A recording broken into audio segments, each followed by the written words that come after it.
Sunod-sunod na pagbabago sa pamunuan ng 7th Infantry Division ang isinagawa sa Fort Magsaysay, kung saan formal na ang itinilaga ang bagong Assistant Division Commander for Operations, Commandant ng 7th Division Training School, at Assistant Chief of Staff for Operations. Ang buong detalyeng ihahatid ni Ellie Dibon. Mas pinalakas ng 7th Infantry Division ng Philippine Army ang command leadership at operational capability nito, matapos ang sunod-sunod na pagtatalaga sa mga pangunahing posisyon ng dibisyon. Unang isinagawa ang Change of Chief of Office ceremony para sa Assistant Chief of Staff for Operations, G3, sa Bulwagan Teniente Bandong, Kaugnay Officers Clubhouse sa Fort Magsaysay. During my tenure, sir, I had the privilege of working alongside highly competent and dedicated public servants who ensured that the 790 remained operationally responsive, coordinated, and mission-ready at all times.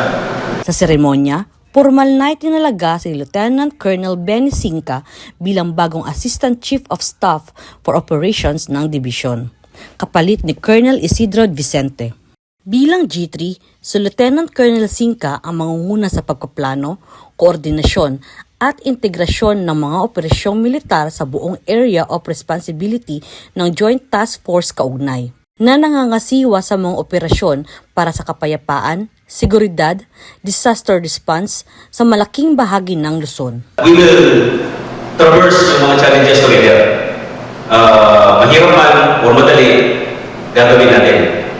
I only have one principle na sinusunod sa mga unit na pinupuntahan ko. I never ask kung yung trabaho mahirap o madali. Ang tinatanong ko, importante ba? Kasi kung importante siya, it doesn't matter kung mahirap o madali siya, gagawin natin. Pinangunahan ni Colonel Ronel B. de la Cruz, Chief of Staff ng 7th Infantry Division, ang seremonya bilang bahagi ng patuloy na pagpapalakas ng command structure at operational synchronization ng dibisyon. Hearing the outgoing who is promising to support the office and to support the incoming, it is really a kaugnay spirit wherein talagang pamilya tayo.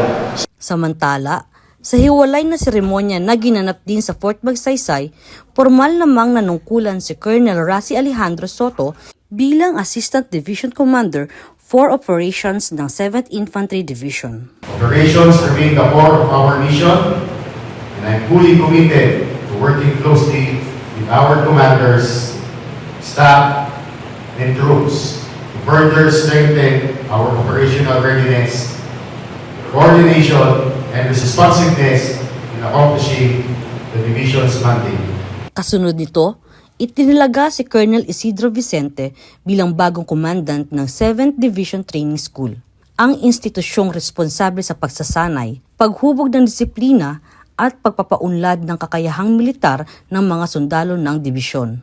Pinangunahan ni Major General Joseph Norwin Pasamonte, Commander ng 7th Infantry Division, ang installation ceremony at change of command ng Division Training School, na dinaluhan ng mga opisyales at kawal ng dibisyon. Ayon sa pamunuan ng dibisyon, ang mga pagtatalagang ito ay mahalagang hakbang upang higit pang mapalakas ang strategic leadership, operational readiness at koordinasyon ng mga unit sa loob ng Joint Area of Operations ng Joint Task Force Kaugnay. In training and molding the personnel of the Pamilyang Kaugnay, it is your role to correct the discrepancies and deficiencies, not only of the individuals but also the units.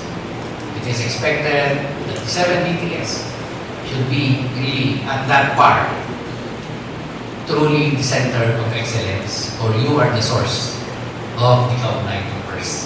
Ang maayos at disiplinadong paglipat ng pamumuno sa loob ng Philippine Army ay sumasalamin sa matatag nitong tradisyon ng profesionalismo, institutional continuity at kahandaan ng mga kawal na ipagpatuloy ang kanilang mandato sa pagtatanggol sa bansa at pagpapanatili ng kapayapaan. Mula rito sa Fort Magsaysay, ako si Ellie Dumo, ang inyong pamilyang kaugnay para sa matatag na hukbong katihan.